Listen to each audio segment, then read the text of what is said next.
atashati zvasangana papi ng'anga namufundisi. Andi muri kuona matombo aya arapo ayo. Hanzi eat cough disciples. Ndozvakaita madisciples here ayo. Hanzi napastor chechi yakufaya. Nenyaya yekuti munhu atorwa. Pastor vataenda kumba kwavo, pastor vavhakatiza. Pastor vada kuenda kudhokera Shushani yakufaya. Hanzi Shushani yakuzofaya nenyaya. Ava munhu adwa murugova. Shushani ndochi. Story chechi. Tinokukwazisai mhuri yeZimbabwe kusangana kwatiri kuita nhasi rimwe zuva. Nhasi uno tiri munzvimbo yeDhamafosi. Rangu zita ndinonzi Andrew Neshamba. Sekuona kwamuri kuita nzvimbo ino yatashanyira inzvimbo inoratidza kuti mukangoona machenero yakaita kuratidza kuti panogara pari busy nevanhu. Taudzwa kuti ipo pano itori svondo. Pane vakaona zvakakodzera kuti vange vachinamatira panzvimbo iyo ino. Asi chakazoitika ndechekuti mvura yakanaya. Mvura yanaya kudaro kutenderedza ichi chinobva chasara chachitsuwa. Zvichireva kuti mvura yakauya imwe neuku imwe neuku. Pakati apa paine vanakomana vanokwana kuita vatatu. Pautatu hwavo zvinonzi vakaona mvura yakwira yakuda kusvika mumabvi. Ipapo ndo pakanzi nevamwe ngatirovei pasi. Mumwe akati aiwa ngatimirei kusvika mvura yaserera. Naizvozvo 2 vacho vakapinda mumvura. 1 akabva aeredzwa asi kuonekwa kusvika nhasi uno kuti ari kupi. Mumwe wacho anonzi mwana wamufundisi anonzi akarasirwa nemvura kunze pachiri padyo. Nyaya iyi yakazotsanangurwa neuyo akasara achiti vakomana bhora pasi ngatiregedzei kumhanya mvura yakazara. Naizvozvo ndicho chirongwa chatoda kukupai muzuva ranhasi. Tichada kuedza kutaura neveruzhinji vakaona zvichiitika, neve wacho vakomana vaivepo vacho tichada kutaurawo zvakare, nevakangonzwawo zvakare. Tinoda kuti tinzwe titsvage chokwadi kuti nhau iyi yakafamba sei. Tozonzwawo zvakare namufundisi kuti nhai mufundisi, tiri kuona makanyanya kufarira pamusoro pachitsuwa apa. Zviri pamutemo here kunge muchinamatira panzvimbo iyoyi? Ndikutoona pane toilet. Toilet iyi hatizoti inorasira kupi, iyi mvura yakatenderedza. Naizvozvo ndizvo zvimwe zvatichada kuti vagotitsanangurira kana vatipa mukana wokuti tinge tichitaura navo. Senguva dzese muri Zimbabwe tinokurudzirai kusubscribe kuDrewmas Media. Drewmas Media, taking you to another level.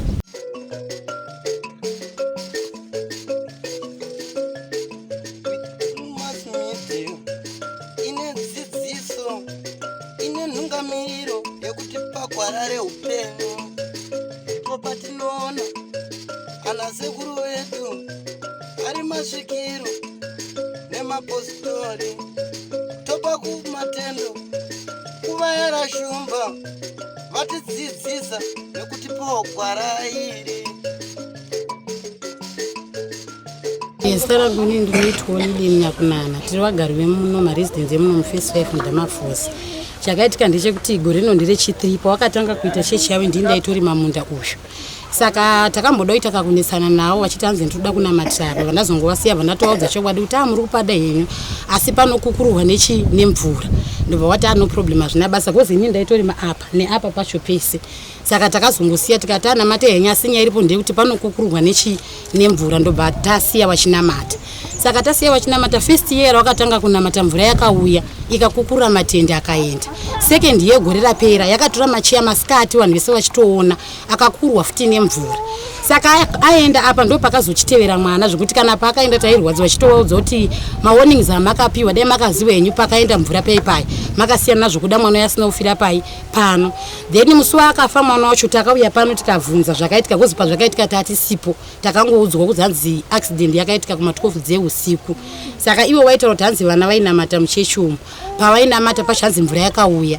Mvura yauya vakabva vamuka ndo vatoti mvura inenge iri kuya. Pawakamuka hanzi vakaona mvura yaumu mvura yakanga itori nepressure. Saka hanzi umwe wacho akabva ati shamwari ngatibude kozi tendera arakuda kudonha. Paraida kudonha paya one wacho hanzi akabva ajambira mvura achida kukosa apa. Saka paakajamba wauri usiku haana kuziva kuti ndokune mvura yakawanda. Umwe wacho achitevera. Saka umwe wacho anonzi akarasirwa kumahombe komo ndozvaitawa neumwe wacho. Umwe wacho hanzi achibva aenda akadai. Umwe wacho akasara ari uko. Asara ari ku first day pakauya masvikiro. ndo vakamboti regai tibetserane but pastor wairamba wachiti zvemasvikiro panapa handidi nekuti ini ndoita zvokunamata. Saka vesvikiro racho pavakasvika vakatoenda uka ndobva watanga kukumbirira vachiti mwana anenge akatorwa nenjuzu. Ndofunga vakazvita for 3 days vachitraya kutsvaga kuti mwana timone, taingobetserana takawanda. Saka vakazozvitadza, wasvika pakuzvitadza, asi chinhu chakatirwadza chekuti tizoti pastor pamwe wanga waine mhosva vanga vasina basa nazvo, plus vaipindura rafu kuvanhu. Isusu taitotraya kuda kuonesa, asi vaitipindura rafu nekutotiudza kuti apa ndicharamba ndichipanamata nekuti chechi yangu. Ndobva tatoti kudaro zvenyu, asi takambokuudze kuti panotorwa zvinhu. Saka isusu takarwadziwa kuti pastor waisaratidza semuti munhu ari kurwadziwa, of which mwana uyu ndiye waigara naye. Saka zvadaro svikiro riya rainda, kazhinji kacho paitotsvagwa mwana iwo sometimes vanenge vasipo waitobuda. Ndobva svikiro riya razvitadza ndobva paenda abva pauya svikiro rekuchimanimani. Asi pakazoya svikiro rekuchimanimani ini ndakanga ndambobuda ndaenda kumba, asi everyday taiuya pano taitoradza kutobika kumba nekutsvaga mwana nekuti taitozoti nzvimbo yedu yasviba, kuti tichagare kumba mwana asina kuwanika hazviite sei hazviite. Saka zvadaro ini ndakanga ndisipo ndandaenda kumba, vamwe vangu ndo vakazotaura kuti pastor vakaonekwa wakapfeka hembe yemwana. Tikatokashika madzika nazvo kuti wanogopfeka hembe yemwana sei iye mwana afa. Hanzi pakaita mukadzi waigara naye kumareni kwavo akavabata akati mimi pastor makapfeka hembe yemwana sei, mwana uya akafa. Hanzi akati inini hembe ndangoinonga pasi. Ndobva ndapfeka ndinozoti ndiye mwana. Ndobva vakururiswa hembe mwana wavo. Aiwa, mwana uya akafa, mwana uya anga asiri vavo, mwana wavo aitochengeta. Hanzi aishandira mwana wavo, mwana ibva vazomutora bva uya naye kuno. Pavakauya naye kuno ndobva wati ndakutomuchengetawo panapa, asi mwana uyu tichimuziva, taimuziva chikukurira maningikini zviuru zvachipwanya chigadzira chechi nekudhekoreta mukati umu.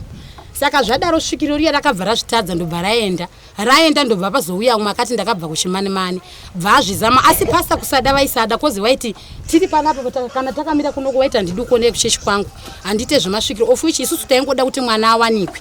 But zvinhu zvizhinji zvakatirwadza kuti tizoti pastor wane zvawaiziva, waiti harasa, waisaratidza sekuti mwana uyu afa nekuti mwana uyu ndiye agara naye kanga ari wavo. Asi kose imi muri kumhanyira kuti afa iye asiri kuoneka chete? Ndizvo zvakataurwa neumwe wavo kuti akakukurwa nemvura, asi kuzvionesa hatina kuzviona kutaura chokwadi. Asi pari zvinhu izvi takunyatsotozifunga kuti kunenge kunyepa nekuti pastor hawana basa nazvo, plus zviro vakatodzingwa ukaenda kumba uko panapa hawana kuya, even vabereki vemwana panapa pasina. Saka ndopata kuchinyatsofunga manje kuti mwana uyu kuda hana kufa pamwe pane kwaari, nekuti pazvakaitika isi tatisipo wari kungosanangura vakomana varunzi vanga vari muchechi umu.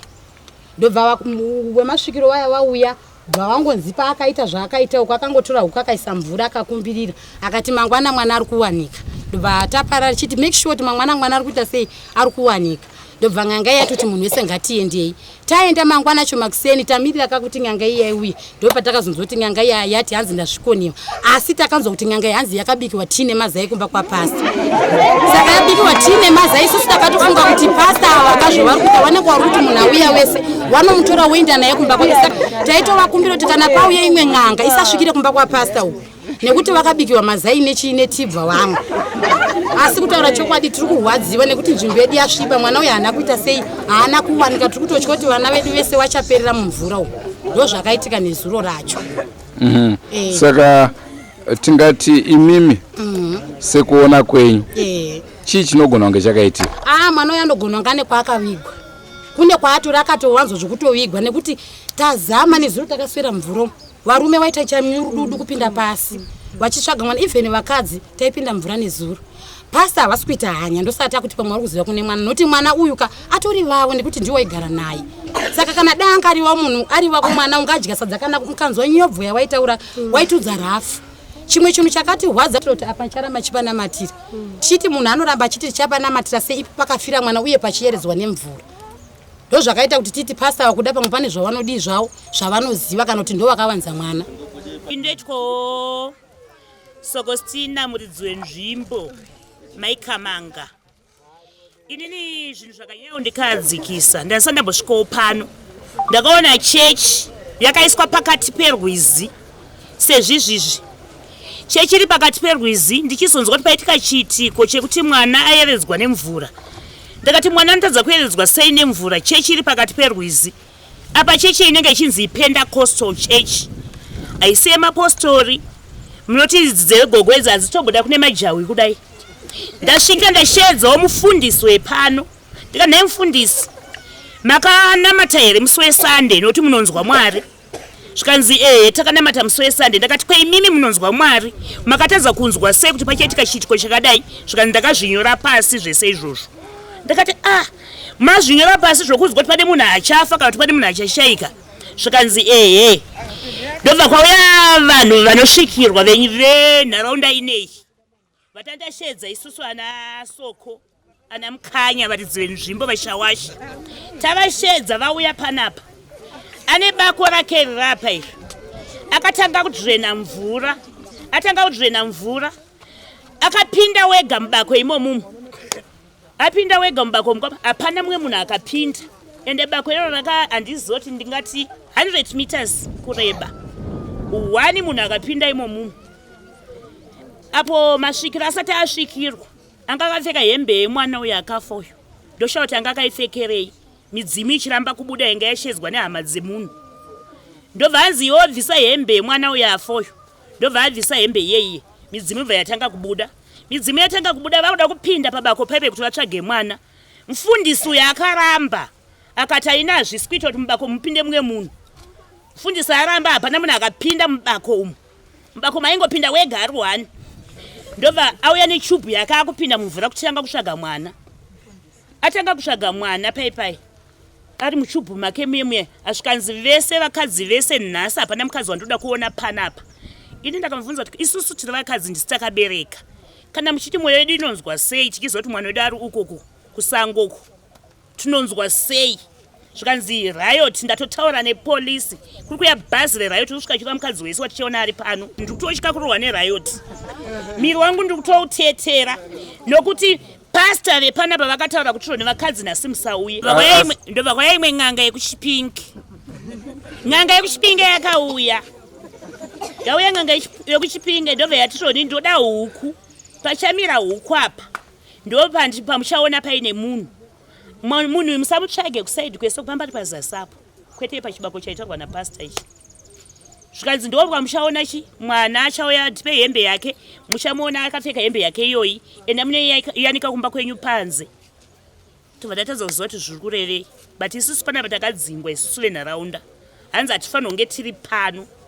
Saka sekufunga kwenyu chakaitika kumwana? Mwana uyu pastor ane chekuita nemwana. Pastor ane chekuita nemwana nokuti andi muri kuona matombo aya arapo ayo. Hanzi it 12 disciples. Ndo zvakaita madisciples erayo. Matombo akaunganidzwayo. Ayo matombo akaunganidzwa hanzi ndo 12 disciples. Hadi ekudhuze iko. Aya hanzi ndo 12 disciples ayo. Makavereka matombo awo paaripa panzi 12. But iye anga achitaura kuti panapa pa prayer mountain. Pa prayer mountain paneswa machira aya here aya. Edekwani. Makambona muprayer muchisika machira akadai. Otherwise to ne aya futi mamwe yarapo. Endesai kune aya mamwe. Aya madoor frame aya ekuratidza kuti ada kutovaka. Tasai kana foundation iri rapa iyi. Mumountain makadai munovakwa here mudhuri. Iye ari kuda kunzvenga kuti panapa pamountain pake pekunamatira. Pane munhu anosvika mumountain achivaka here. Asandambozviona zvakadaro. Tinoda mwana, mufundisi ngaabudise mwana. Mufundisi ngaabudise mwana kwaakaisa senge ndakatogumbuka Sokostina. Mwana ndiye watiri kuda panzvimbo. Otherwise muri kuona vanhu vanomanya tsvakako. Muri kuona izvi zvese zviri apa izvi.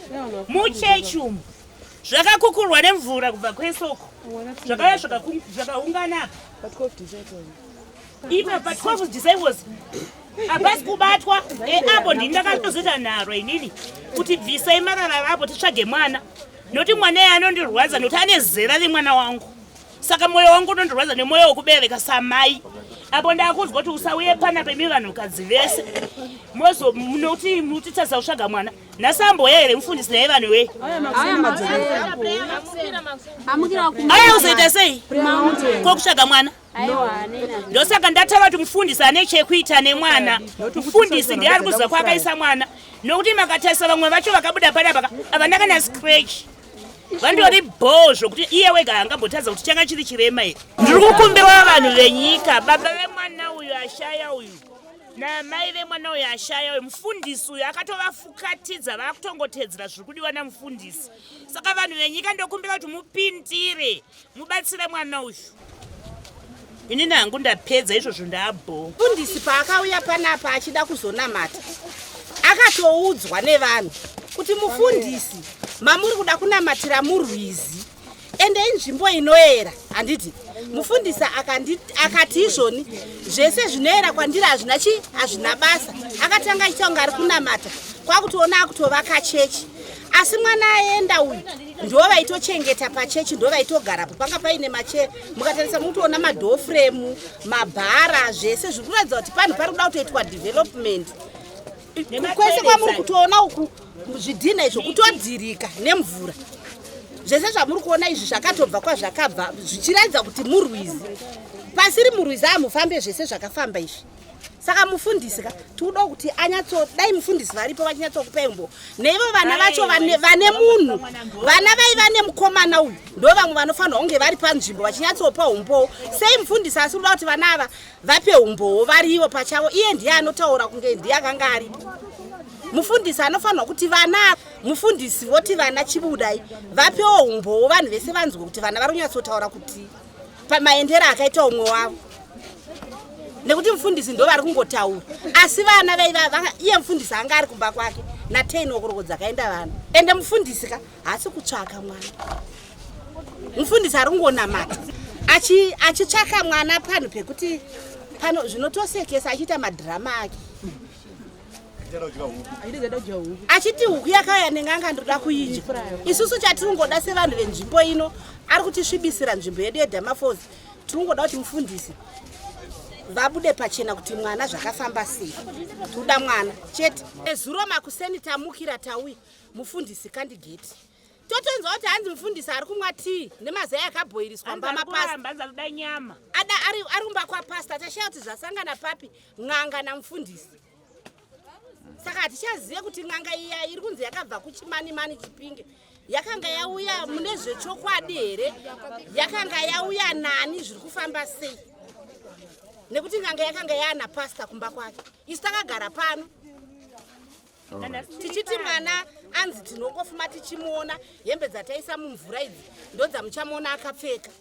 Tisu takapinda mvura munezuro, vanhu vanga vakaungana pakauya n'anga yakaitaura uku. N'anga yakati tikutaura tuda hembe dzemunhu vadzauya zvikanzoenda motore imwe t-shirt, panoda shoti ne t-shirt. Tikasunganidza hembe idzodzo padzichawerera dzichienda padzichasvika ndo pane munhu wenyu. Zveshuwa n'anga yakazozviita, vadzakandwa hembe kumusoro, dzakandwa hembe dzakawerera dzikauya dzikanoperera ipapa ndo pane bako rashwa. Vanhu ndobva wauya wese, vanhu vanga varipo, vanhu vese vanga varipo wauya. Pakashaya akapinda, pakataurwa zvikanzi vanhu ngatipindei mumvura, pakashaya vanhu akapinda. Ndobva ndaenda paseri apo ndo pane muti wandakanotora paseri pegoma. Ndobva ndauya neapo ndo pandakanopinda napo. Ndobva ndatesta vandaona ndo kampindiro kandakaita. Ndapinda mvura umo. Ndakauya vandanomira pamba nehembe dzacho apa hapana kumbodzika. Vanhu vese vaona kudaro pakazoitawo vamwe varume wakashinga. Takanga tawa 6 mumvura umo. Tikatsvaga kwese mbako macho maitaura hapana nebako. Tsagare takatobvisa pasi pemvura ramuri kuona iri rapo. Takabvisa pasi pemvura. After that vanhu tese taona kuti zvishuwa hapana chiripo pabako iri, harisi bako matombo nekungopfuura kuri kuitwa. Takazotedza rwiziri tose vanhu vari mumvura nevasiri mumvura. Takanga tava 10 mumvura imomo tichitedza kuenda kunosvika kudhemu. Takapedza kunosvika kudhemu ko takanopera pane mabhanana ari kokwayo. Takadzoka tese tikati saka todi patakazotaura tikati nhasi na9 ngatisanganei varume vose vari kuda wakasununguka. Asi 9 dzanochaya hapana munhu aita se auya. Tazoona umwe ari kuredza howe dzako nebhoti rake ndokwanga tiri kusvika na 12 tiri kozasi ko tichitomuudza kuti tisechero achitotaura kuti panapa pesa hapana kuita se hapana kudzika. Asi option yamungaite kubvisa mawidza, nekuti mawidzi zvinoita munhu anogona kunopinda pasi pemawidzi otadza kusimuka. Kana muchigona pindai mudhonzere mawidzi hapana kudzika. Atoti testira mvura ndofunga iri kusvika muwest medu kunowa kudhemu kwacho. Saka tashaya kuziva kuti hatingatungamirire vanhu vacho pasina, hapana kana hama yacho izvozvo, hapana kana hama yacho izvozvo patiri tose pana. But hatikwanisi unopinda mvura tikati hatina hama yacho. ndo zvakaitika. Iro rikunzi bako rine 100 meters, hapana bako rine 100 meters apo. Pambo yakadhonza mvura ndeyangu ini, yakadhonza mvura apo about 3 meters bako iroro. Takatomboridhonza mvura ikapera chiri chirimo, saka taitoriziva zvariri. Saka ndopaingonzi pane njuzu, ndopane munhu wenyu ipapo, saka hapadi masimbi, hapadi chii, saka paiwa nekudhonzerana. Pakatanga nyaya idzodzo first day racho.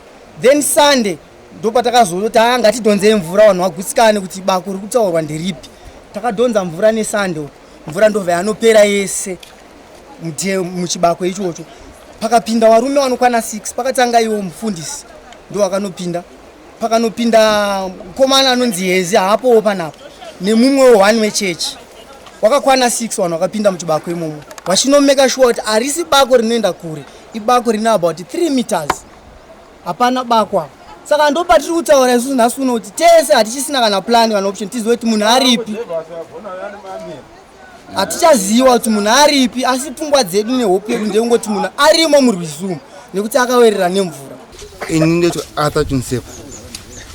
Tanga tiri pachechi nditi pamukuona tende.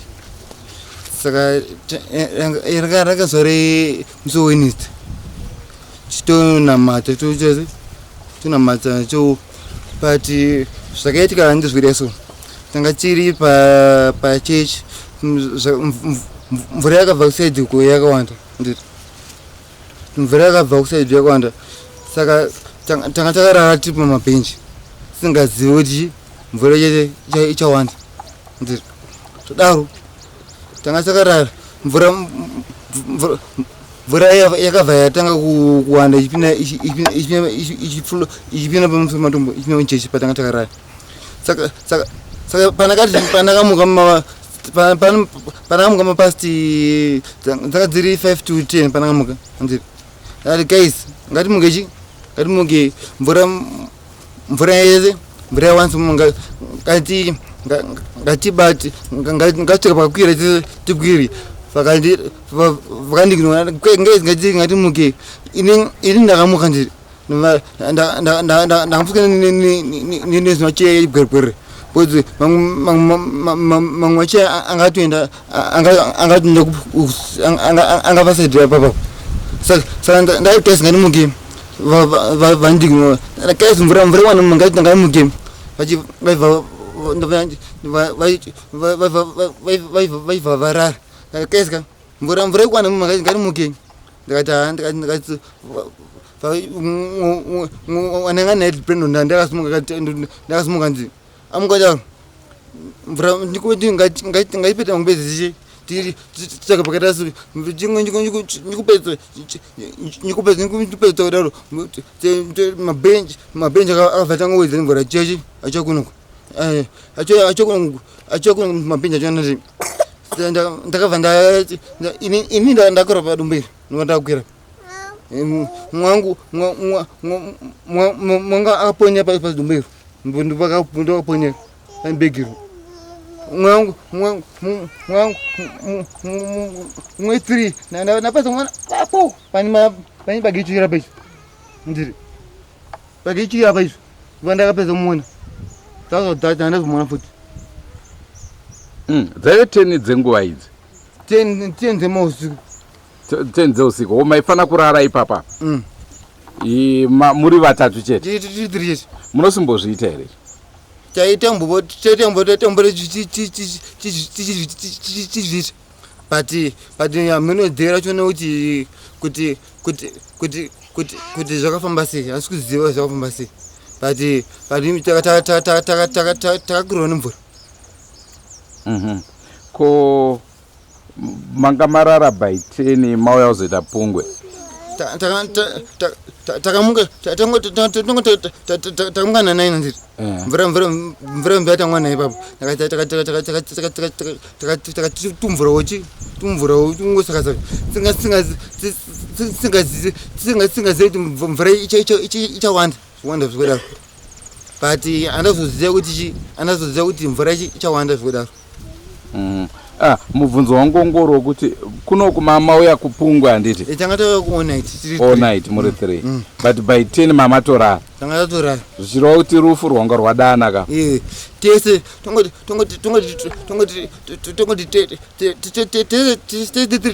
takezvemvura but apana ndakapona padombo iri ndipo ndakakwira saka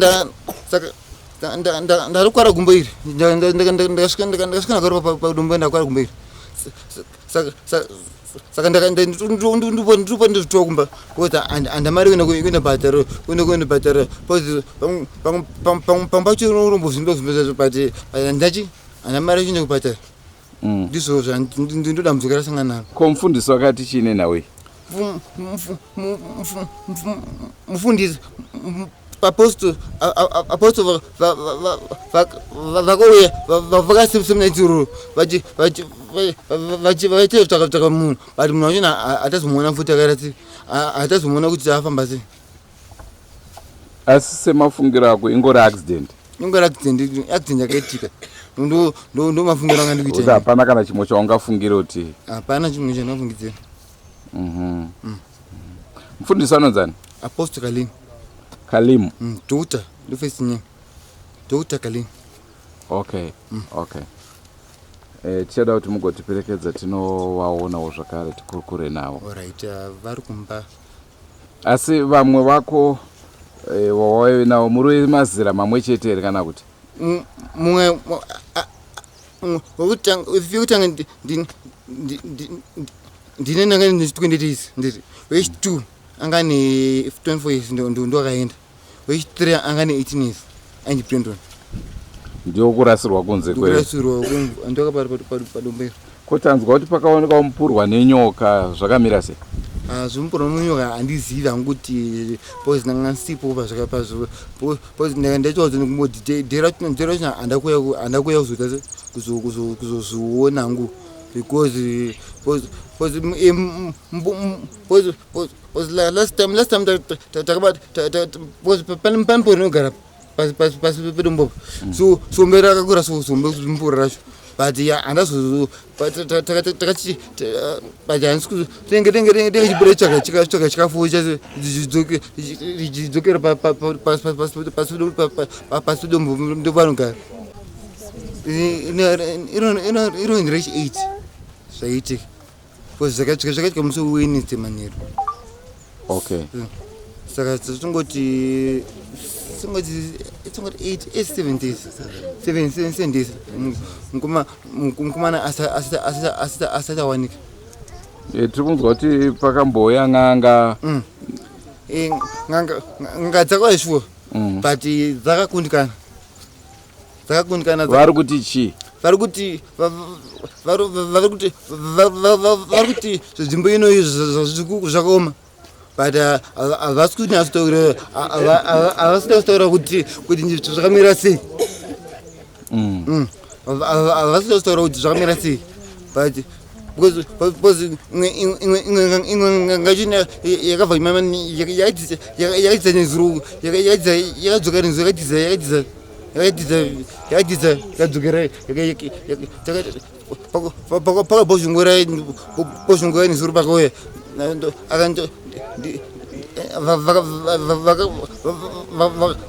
vakaona ipato nofuma ituka bhazi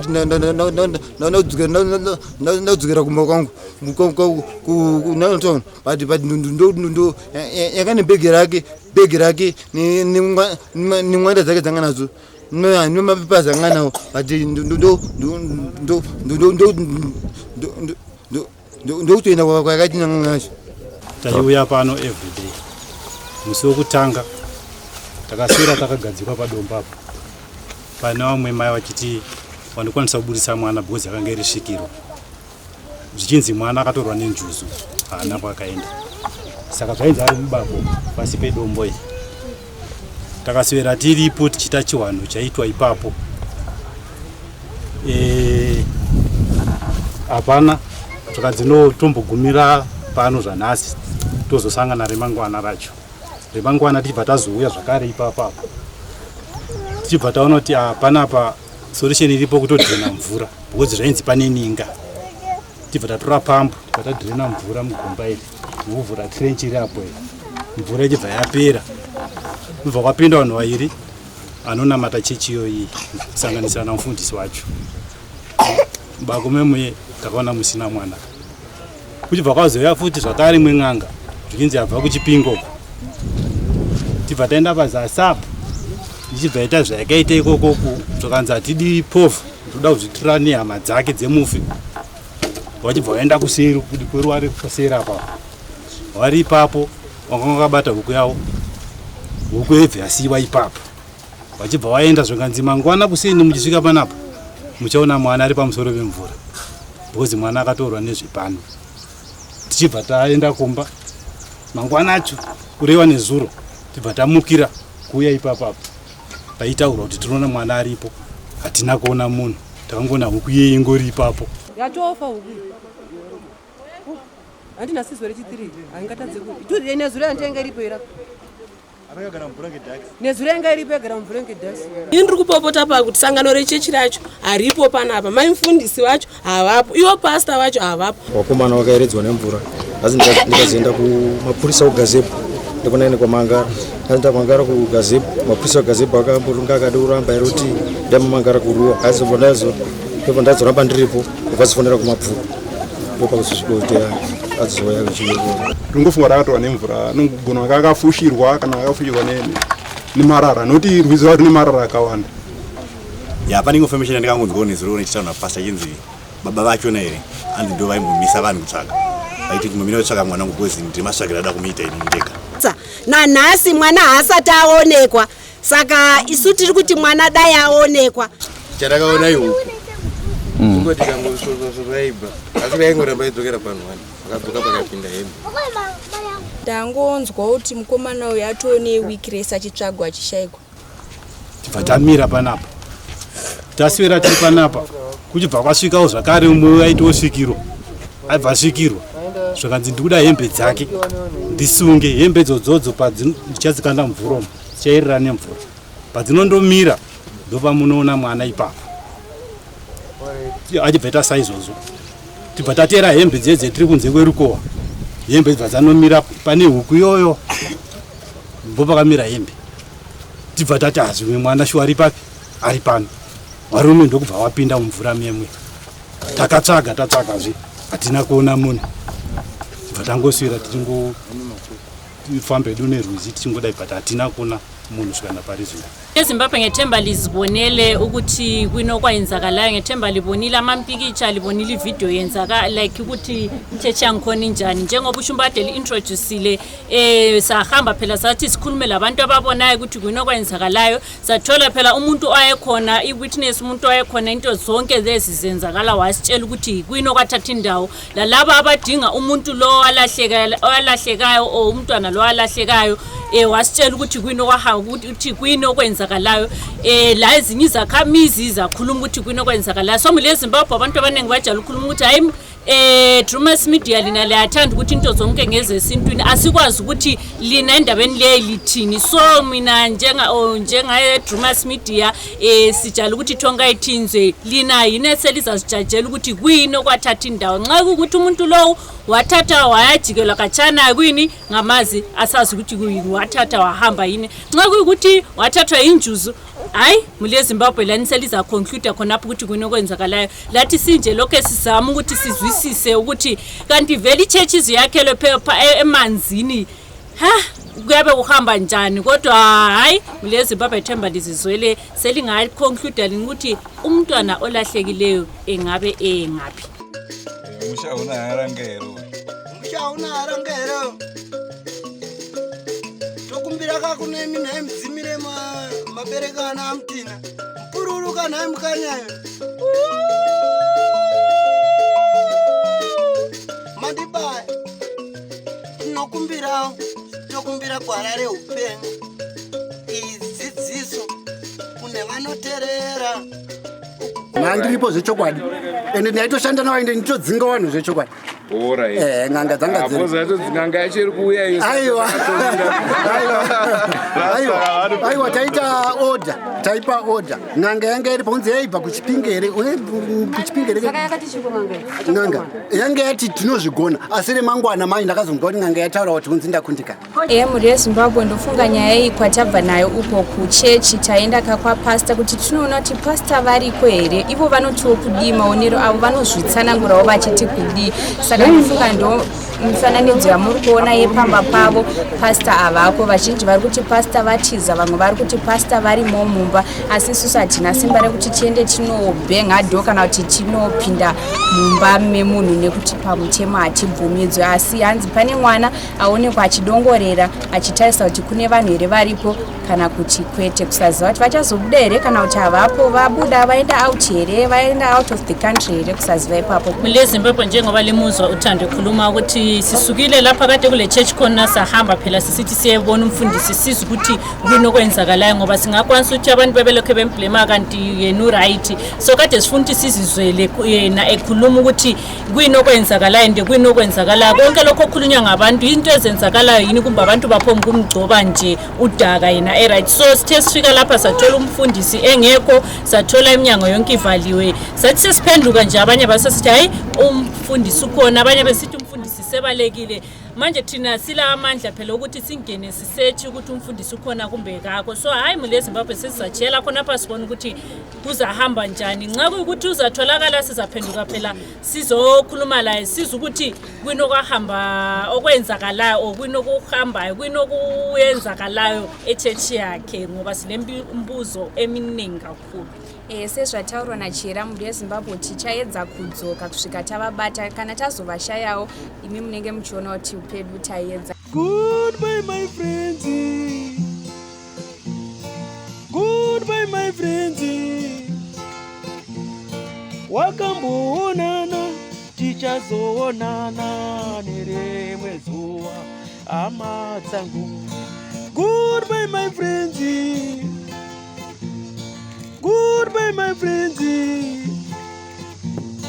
wakamboonana tichazoonana nerimwe zuva hama dzangu. Ini ndokwenda kubasa kwangu, iwe makiwe mkaranga,